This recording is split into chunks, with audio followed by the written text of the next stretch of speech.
예, 계속해서 시작하겠습니다. 예, 이번에 제가 이제 소개할 주제는 춘향전인데요.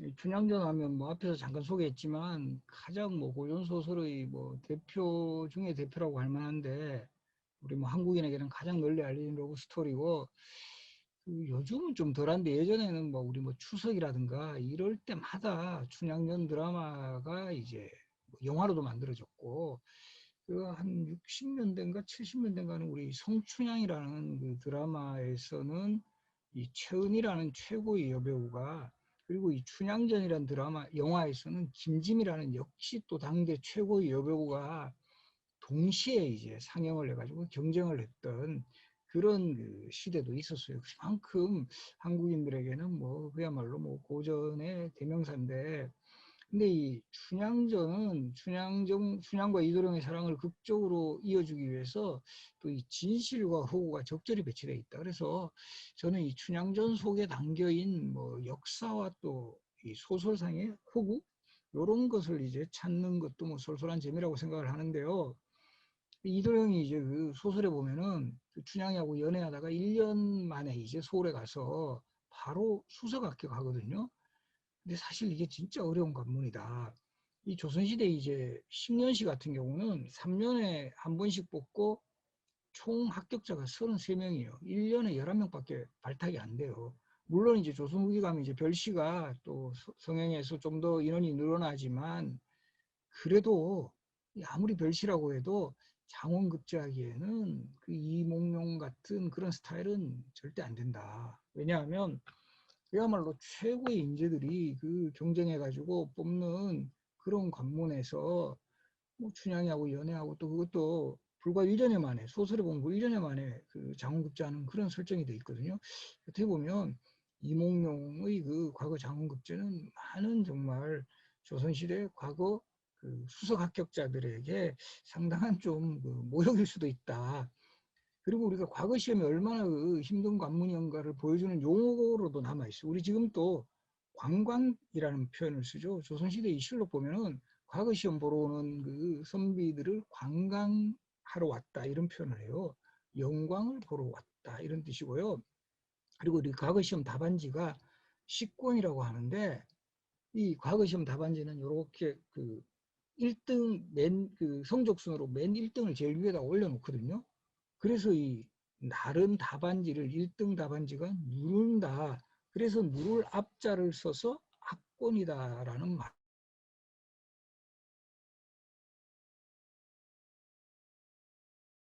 그리고 또 이 문과에 이제 사실은 조선시대로 과거 시험 패턴 한번 잠깐 소개하면 이 기본적으로는 소과와 대과가 있어요. 그 소과는 1차 시험에 해당하고 두 개의 트랙이 있는데 생원시가 있고 진사시가 있고 생원시는 주로 유교 경전을 보는 거고 진사시는 오늘날로 치면 논술시험 같은 거예요. 그러니까 이 생원이나 진사에 합격을 하면 이 생원 타이틀이 붙는 거죠. 허생원, 우리 최진사 때 셋째 딸 할 때 최진사, 뭐 맹진사 때 경사할 때 맹진사. 자 그러면 허생원, 맹진사, 최진사의 공통점 뭘까요? 뭐 같아요? 다 2차에는 떨어진 사람들이다. 1차에만 붙은 사람들이다. 이렇게 생각하시면 돼요. 그리고 실제 소설에 보면 이 이몽룡이 특별하게 성균관에 수학한 그런 그 뭐 기록도 없는데 원래 속과 즉 생원이나 진사가 되면 일단은 성균관에 가서 그곳에서 이 다시 경쟁을 하는 거예요. 사실 그 우리가 조선시대 성균관은 최고의 교육기관이기도 하지만 이 관리들이 선비들이 최종적으로 시험을 준비하는 그런 기관이다. 이런 면에서도 소설에서는 상당히 허구성이 드러난다. 그리고 이제 이 정시 식년 문과라기보다는 별시 합격했을 가능성이 되게 많은데 요 실제로 창덕궁 춘향대 앞에서는 별시가 많이 이제 행해져요. 그리고 이때 이 춘향전 잘 읽어보시면 그 당시에 시험 문제 제목이 뭐냐 하면 춘당춘색이 고운다. 춘당대의 봄빛은 예나 지금이나 똑같다. 우리도 보면 뭐 이렇게 시험 문제 날 때고 문제를 주잖아요. 그런 것처럼 그 춘당 춘색이 고운당 여기에서 이제 합격했다. 그래서 창덕궁 춘당대에서 치러진 별시에서 장원급제했을 가능성이 많은데 아무리 별시라도 역시 수석 합격은 너무 무리한 설정이다. 그래서 여기 지금 보시면 창덕궁에 가시면 요 영화당이라는 건물이 있고요. 후원에 요 앞이 지금 춘당대 쪽이에요. 그래서 실제로 기록 같은 데 보면은 영화당 요 앞 넓은 광장에서 과거 시험 합격자들을 직접 시상했던 그런 그 기록들, 이때 뭐 이렇게 여러 가지 그 행사 같은 게 벌어졌다라는 거죠. 여기 지금 요 이 주암로 요 부분은 그 규장각 건물입니다. 그래서 아주 이 영화당 앞에 경치 좋은 요 넓은 뜰에서 과거 시험 최종 면접을 봤다. 이런 것들을 우리가 확인할 수 있고요. 그 다음에 이 춘향전 호구의 또 대표적인 사례 뭐 두 번째로 할 수 있을까요? 이 자기 고향이 암행어사가 될 수 있나? 이 장원급제후 이도령이 바로 암행하는 것 자체도 이거는 암행이라는 거는 그래도 상당히 노련한 경험 있는 사람을 암행 업무 시키지 초짜를 보내지를 않아. 근데 이것도 좀 재밌는 것은 직급상으로는 가능해요. 조선시대는 장원급제 되게 특전이 있는 게 과거에 급제하면 종구품, 우리 요즘으로 치면 뭐한 9급 공무원쯤 돼요. 근데 장원급제하면 바로 종육품직, 6급 공무원으로 약간 특채 케이스로 그러니까 동기생보다는 4, 5년 정도 승진할 수 있고 암행의사로 나갈 수 있는 최소한의 직급이 종육품이거든요. 그러니까 암행의사로 직급상으로는 갈 수 있어요. 갈 수 있지만 이제 왕의 밀명을 받고 암행 업무를 수행하는 그런 그 의사를 이런 초짜를 파견하는 경우는 거의 없다. 그리고 이제 사실은 이것도 우리가 그 잘못된 선입견인데요. 방문수 때문에 암행의사 막 의사는 무조건 암행을 해야 돼. 근데 사실은 암행의사는 아주 특별한 경우고 요즘으로 치면 약간 우리 그런 거 있죠. 특별검사 약간 그런 느낌이에요. 그러니까 기본적으로는 그냥 의사 임무를 수행하는 거예요. 대표적으로 뭐 진율의사라든가 요즘같이 뭐 재난이 막 이렇게 심하고 이러면 그런 상태를 파악하고 이러는 그런 의사들이 많고 사실 방문수조차도 암행한 경우는 거의 없어요. 그냥 의사예요. 의사인데 후대 사람들이 박문수가 의사로 활동할 때 상당히 그뭐 잘했던 이런 걸 인정할 때 그러니까 그 시대 사람들 그런 느낌을 내는 거야. 암행이라고 붙여야 좀 있어 보이는 거야.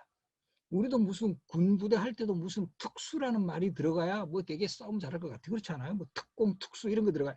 약간 그런 개념이지 대부분은 의사다. 이렇게 생각하시면 돼요. 그래서 이 이도영이 의사도 자기 지역에는 안 가요. 왜냐하면 자기 지역에 파견해버리면 지역에 있는 사람들하고 다 뭐 알고 이러면 뭐 이게 봐주기 수사도 되고 이러니까 이건 절대 이제 보내지 않고 상피자를 조용을 해서 그리고 그럼 어떻게 의사를 파견하느냐 하면 이제 추첨. 우리나라 예나 지금이나 뽑기 좋아요. 뽑기 좋아요. 추첨 좋아하는데 이때 이 추생이라 그래가지고 제비대 같은 거를 딱 뽑거든요. 그러면 이제 딱 동대문이나 남대문 밖에 가서 자기 부임지를 딱 이렇게 보게 돼 있어요. 거기서부터 이제 행장을 뿌려가지고 이제 자기 지역에 근무를 하러 가게 되는데 이 요 소설이 배경이 되는 조선 후기 같으면은 전국에 한 400개 정도 군현이 있거든요. 추첨으로 하더라도 남원으로 갈 확률은 400분의 1이에요. 진짜 이거는 소설 아니면 절대 남원으로 갈 수가 없는 설정이다. 그리고 이제 또 하나의 그 대표적인 허구 상황, 이 춘향이 이제 마지막 장면 보면 역모나 살인을 저지른 대역죄인의 모습으로 나타나는데 이것도 이 수령이 이 정도의 권한은 없어요. 자기 수청 안 든다고 이렇게 목에 칼 씌워놓고 이거는 정말 제도상으로는 있을 수 없는 일인데 아주 이제 그 독자들의 분노를 자아내기 위해서 이렇게 목에 칼 들고 있고 그리고 항상 이때 춘향이는 뭐 머리도 안 감았는지 거의 전설의 고향 스타일로 항상 나옵니다. 이제 좀 긴 머리 칭칭 내리면서 또 역시 영화나 드라마에서는 독자들한테 좀 분노를 자아내게 하는 약간 어떻게 보면 요즘으로 치면 약간 막장 드라마적 설정이라고 보면 돼요. 요즘 우리 막장 드라마 이것도 보면 진짜 야 어떻게 저런 일이 이러면서도 시청률은 엄청 좋잖아요. 요즘은 뭐 저게 인기 있다고 그러더라고.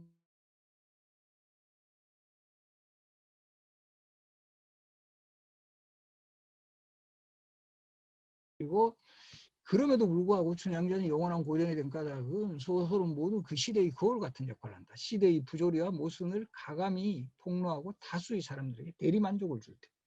그래서 이 춘향전은 수령의 부패와 탐악이라는 그런 시대적 상황, 그리고 청춘 남녀의 사랑, 선비의 출세, 여성의 절개 등 우리가 이게 히트하는 소설들은요, 이게 구성 요소가 메시지가 많이 들어가 있어야 돼요.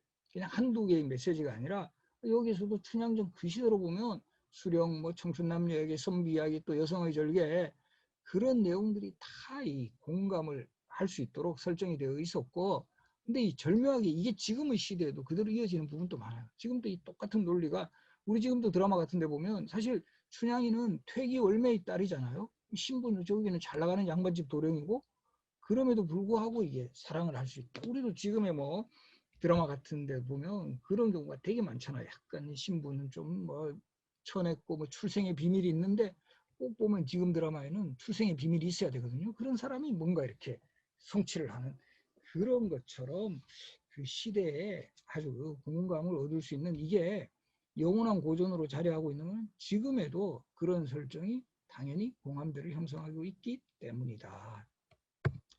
그래서 이제 춘향전의 명성이 얼마나 그 정말 컸는지를 보여주는 대표적인 자료인데, 지금도 이제 여기 가시면 광활루, 남원은 지금 춘향의 도시잖아요. 그리고 요 1936년 그 일제강점기 때 매일신보에 보면 광활루 자락에 있어 사람들이 이렇게 놀았던 장면도 나오고, 이게 1872년에 남원부 지도인데요. 이 보면 이 남원 전체 지도 중에 광활루하고 오작교가 엄청 크게 그려져 있어요. 오작교 이렇게 크지 않거든요. 왜? 춘향의 명성을 활용하는 홍보 자료에. 우리 지금도 이렇게 지도 같은 데 보면은 아주 그 지역을 대표하는 유적지라든가 이런 거 되게 강조해가지고 그리거든요. 그렇지 않나요? 이런 그 조선 후기 지도에 이렇게 남원부 지도에 광활루하고 오작교가 강조되어 있는 것에서 춘향전의 명성이, 그 주인공의 명성이, 이거 지금의 저거 원조예요. 지금 우리 얼마 전에 실패하기는 했지만 저 뭐죠? 그 송중기하고 송혜교 그 어디 그때 그 드라마 그거 해가지고 두 사람 뭐 이런 뭐 만들어 놓고 그런 단지 같은 거 만들잖아요. 걔들 뭐 이혼하는 바람에 약간 그 타격이 컸지만 그 그런 거 비슷한 거예요. 다 그때도 똑같이 그 명성을 활용하는 그런 모습이 이런 지도상으로도 표현이 되어 있다라는 거. 그리고 이제 마지막으로 이제 흥부전 이야기인데요. 흥부전을 읽는 또 두 가지 키워드가 있어요. 보통 우리가 뭐 이제까지 많이 읽을 때는 뭐죠?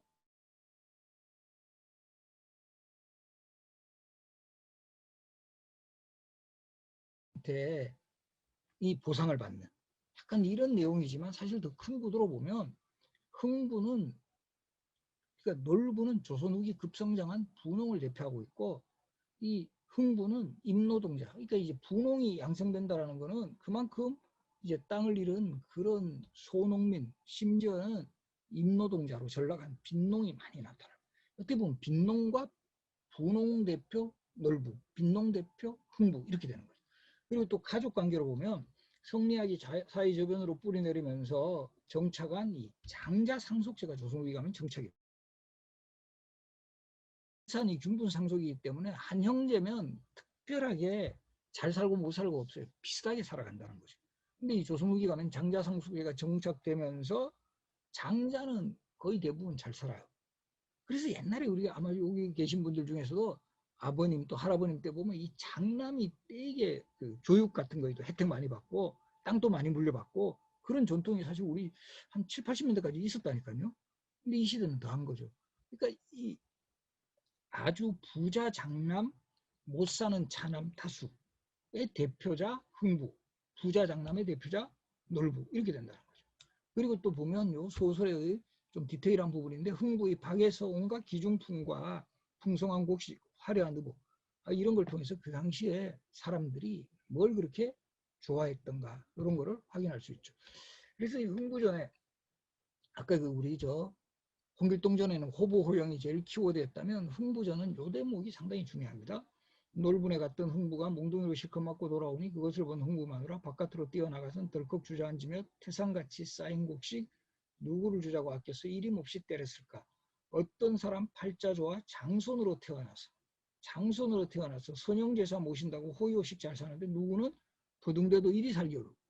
바로 이 장손, 즉 장자는 제사 모시기 위해 가지고 재산을 그대로 다, 요즘 표현을 하면 몰빵을 받아요. 그래서 이렇게 잘 사는데 우린 왜 이렇게 뭐 살려고 해도 힘들까? 요 대목이 바로 그 흥부전의 가장 그 중요한 그 테마가 될 수 있다라는 거죠. 이 놀부는 장손으로 재산을 모시기 때문에 호요식 잘 살지만 그 아들 중에서 이 차남들은 대부분 응부처럼 빈곤한 그런 차남들이 많다라는 거죠.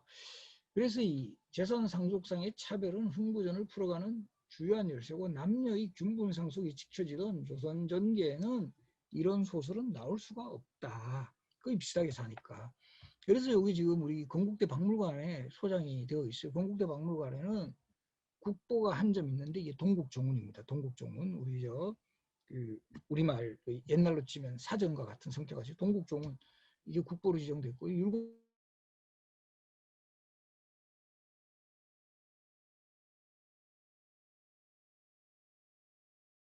왜 건국대 박물관에 이런 중요한 국보, 저는 이건 그냥 사적으로만 말하면, 전 개인적으로는 이런 동국종훈 같은 경우는 한글 박물관에, 율곡 이 선생과 분재기도 좀 다른데, 뭐 오죽헌이라든가 이런데 자기가 있을 만한 곳에 가는 게 개인적으로는 좀 바람직하지 않을까. 이러니까 우리 건국대 박물관에 있으니까 뭐 활용도 뭐 잘 안 되고, 뭐 특별히 이걸 뭐 전시하기도 애매하고, 좀 그런 좀 부분이 있습니다. 이게 제가 지금은 박물관장을 그만뒀기 때문에 마음대로 말할 수 있습니다.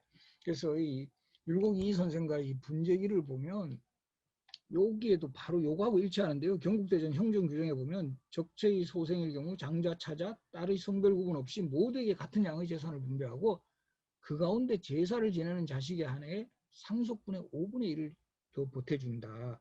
그리고 이 첩에서 난 자식이 양인 여자, 여기 신분 차별이죠. 양인 여자 첩의 소생이면 7분의 1을, 천인 여자 첩의 소생의 경우에는 이런 것만 있지, 기본적으로 적재 소생일 경우는 장자, 차자, 딸 성별 구분 없이 똑같은 양. 이게 바로 율곡 선생 분재기에도 드러나는 대목이고요. 이런 구조라면 형제들이 거의 비슷하게 살 수밖에 없다는 거죠. 그리고 그 당시에는 뭐 특별히 뭐 농사에서 뭐 수확되는 것 자체가 거의 한 형제가 살고 있는 그 동네면 뭐 어느 동네가 뭐 엄청나게 많은 수확이 있고 그러지는 않을 거 아니에요. 거의 비슷했다라는. 그리고 이제 이런 것도 우리가 좀 주목이 되는데, 흥부가 탐박에서 나오는 물건이 주는 또 암시, 죽은 사람을 살려내는 환원주, 소경론을 뜨게 하는 개안주, 벙어리를 말하게 하는 개원주를 비롯해서 불로초, 불사약도 등장하고요. 각종 세간들, 이 가구도 요즘으로 치면 자기암농, 삼층장, 동네반상, 안성, 유기 등과 함께, 저는 여기에서 이제 좀 주목을 했는데, 동몽성습, 사략, 통감, 논어, 맹자, 책이 막 나와요. 참 특이하잖아요. 이 흥부전 자세히 읽어보면 이 책이 막 나와요. 결국은 뭐다? 농민들도 열심히 좀 공부를 하자. 뭔가 이제 이 저변으로 이 공부하는, 그래서 우리도 좀 노력하면 이때는 또 이 신분 사회가 해체돼 가지고 이 양반도 될 수 있는 그런 환경이거든요. 그래서 저는 이게 묘하게 이 김홍도가 그린 자리짝이라는 그림인데요. 바로 이 엄마는 열심히 시를 짜고 있고, 아버지도 뭐 열심히 이제 자리를 짜고 있는데, 이 저 자식은 뒤돌아 앉아서 공부하고 있어요. 그렇지 않아요? 이런 그림이 나올 수 있다라는 거예요. 이건 마치 1960, 70년대에 우리 어머니 아버지 정말 뼈골 빠지게 일하면서 자식들 뭐 어디 유학 보내고 막 공부시키고, 약간 그런 장면하고도 오버랩돼요. 흥부전의 장면들하고 저는 이게 상당히 겹친다고 생각하는데, 이 뭔가 이렇게 좀 힘든 현실 속에서도 자식에게 투자하자라는 그런 사회상이 반영되어 있지 않을까. 그리고 이 흥부전도 정말 소위 그 당시에 비기들을 친 게, 이것도 아까 말씀드렸지만 춘향전처럼 뭔가 이 다양한 주제들이 있어야 된다는 거예요. 일단 처음부터 재밌다라는 거죠. 동물 보훈소라 나오잖아요. 이 제비다리 부러뜨려가지고, 제비다리 이때는 부러뜨린 게 아니고 제비다리를 고쳐줘가지고 이 박을 이제 물고 왔고, 거기서 이제 이야기가 스토리가 시작돼요. 근데 요거를 나중에 놀부가 그대로 모방을 하다가 놀부에게는 완전히 막그 도깨비가 나오고 막 이래요. 놀부가 탄 박에는.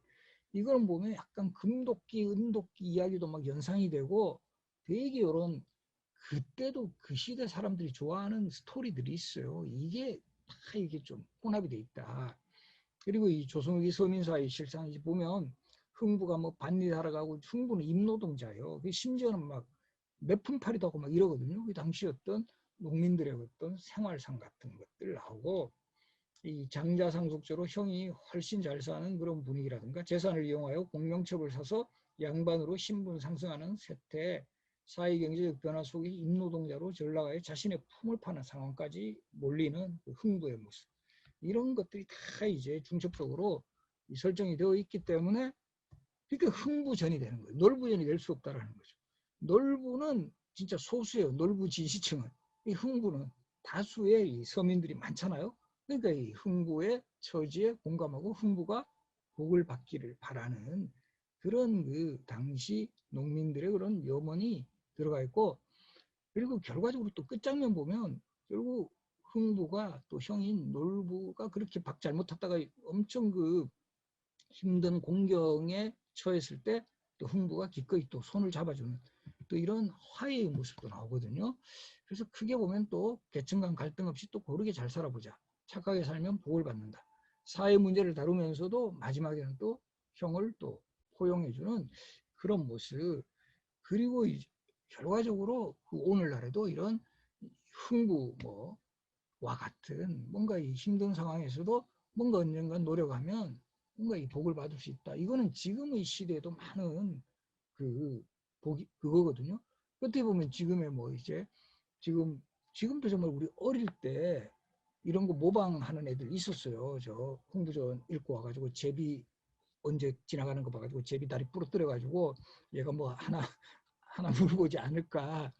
그때 보면 그런 뭔가 이게 뭐 지금으로 치면은 뭐 증권으로도 나올 수 있는 거고 로또로도 나올 수 있는 거고 뭐 요즘은 어떻게 보면 이게 막 부동산 형태로도 나올 수 있는 거이다.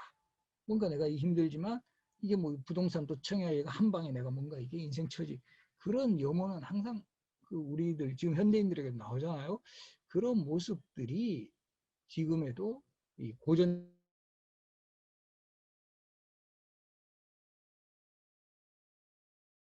계속 사람들한테 지지받고 호응받는 거는 먹혀야 된다는 거예요. 사람들에게 공감이 있어야 된다는 거죠. 그런 면에서는 역시 흥부전도 지금까지 정말 고전 소설의 명작으로 자리하고 있다. 그래서 뭐 이제 전체적으로 제가 이제 뭐 설공찬전, 뭐 홍길동전, 또 이렇게 허생전, 또 이렇게 그 춘향전, 흥부전 이런 소설에 남긴 뭐 내용이라든가 뭐 작자 또는 그 소설이 의미하는 바 그런 것들을 통해 그 시대 사람들이 또 희구했던 것들 이런 내용들 한번 소개해 봤는데요. 아마 대부분 이제 뭐 고전 문학도 전공하시고 하시는 분들이 많으니까 또 이런 부분에서도 조금 더 이렇게 뭐 좀 아이디어를 할까요? 이런 것들을 얻을 수 있는 기회가 되었으면 좋겠습니다. 네, 강의는 여기서 마무리하겠습니다.